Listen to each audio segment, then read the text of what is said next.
Reincarnation is the concept that the soul is reborn into new lives.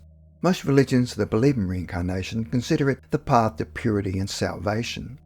Although reincarnation is widely accepted by the major Eastern religions, it also has a history in ancient Greek philosophy.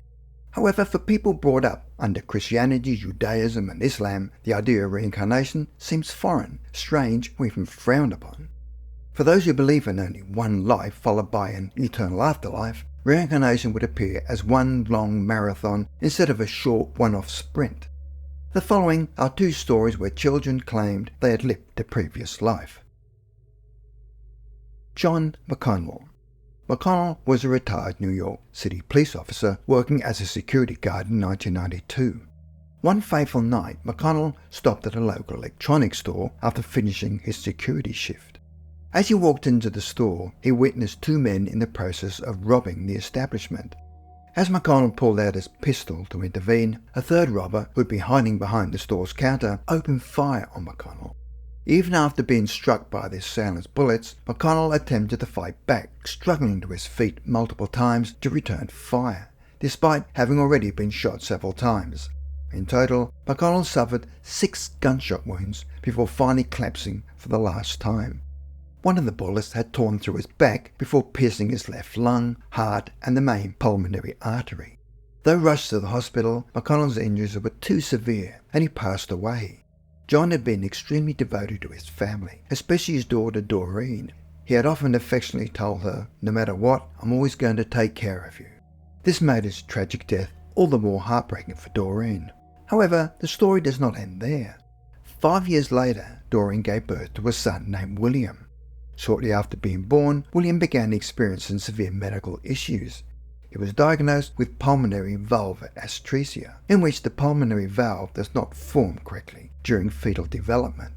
This resulted in William's body being unable to adequately transport blood from the heart to the lungs. Related to this condition, one of William's heart chambers, called the right ventricle, had also failed to properly form. William required multiple surgeries in early childhood to correct these life-threatening defects. Though he must take medication for the conditions indefinitely, the surgeries were largely successful, and William survived despite the slim odds. Eerily, the heart issues William battled since birth bore striking similarities to the traumatic gunshot wounds that had ended his grandfather John's life before William was born. As William grew older, he began displaying uncanny knowledge about the life and death of his late grandfather John, things he should not have possibly known. For instance, when William was 3 years old, his mother Doreen was trying unsuccessfully to work in her study while William kept acting out. At her wit's end, Doreen threatened to spank William if he did not settle down.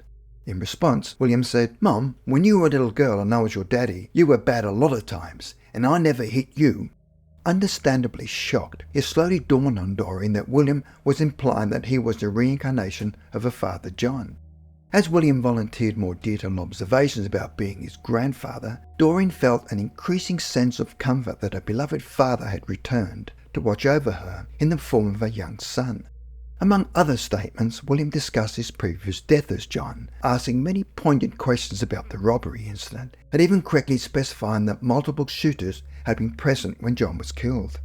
Another occasion deepened Doreen's growing conviction that William was genuinely channeling the spirit of John McConnell when William unexpectedly asked his mother, "When you were a little girl and I was your daddy, what was my cat's name?"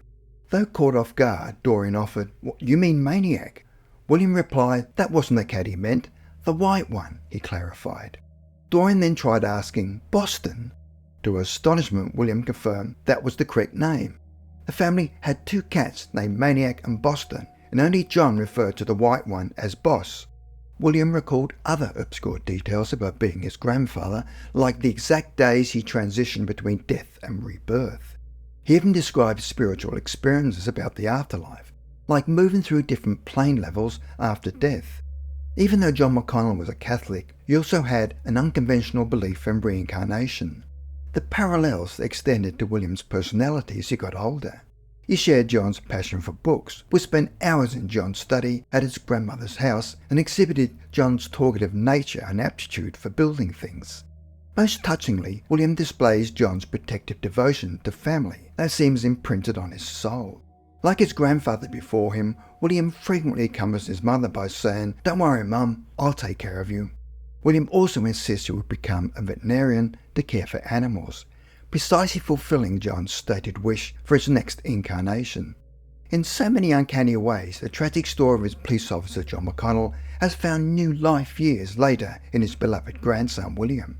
Though John's selfless sacrifice ended his life, his indomitable spirit appears to have conquered death by returning to watch over and comfort the family he always vowed to protect. Abby Swanson. Abby was a young girl who lived in Ohio, and one night when she was talking to her mother after having a bath, said to her, "Mummy, remember when I used to give you a bath when you were a baby?" Her mother simply replied, "Oh, really?" And her daughter said, "Yep, and you used to cry." Then with another surprising comment, said, "I was your grandma." Her mother said, "So what was your name?" And her daughter initially said Lucy, then quickly changed to Ruthie. Abby would have been talking about her great-grandma, and she was so intrigued that she asked her daughter more questions, but she stopped talking. Abby's great-grandmother died in 1985, 9 years before Abby was born. Abby's mother would occasionally talk about her grandparents, but she never mentioned any names, and they lived far away on the west coast and would not have been a source of information for Abby to learn about her great-grandmother. Her mother decided to make some inquiries as to whether her grandmother really did give her baths and found out that it was the case, and that she would also cry when she was having a bath, just as her daughter had said. Her mother was also certain that her daughter did not know her grandmother's name, which was indeed Ruth, and when she asked her daughter a couple of days later to repeat the name of her great-grandmother, for some reason she could not remember. So why would a child suddenly make up such a story yet be able to get the facts and names correct? And what were the odds of getting everything right? Surely she could not have come up with her great-grandmother's name purely by chance, and when did she develop the idea of giving her mother's baths, and the added fact that she would cry every time she had a bath? If that was a child's fantasy play, that was a very unusual game of make-believe. Another explanation could be genetic memory, which is a concept that the knowledge people acquire can be transmitted through their genes to their offspring. Other than that theory, the only other explanation is that Abby was the reincarnation of her great-grandmother, and that the memories of that past life have been passed on to her great-granddaughter. Why do some children have memories of a past life when most do not?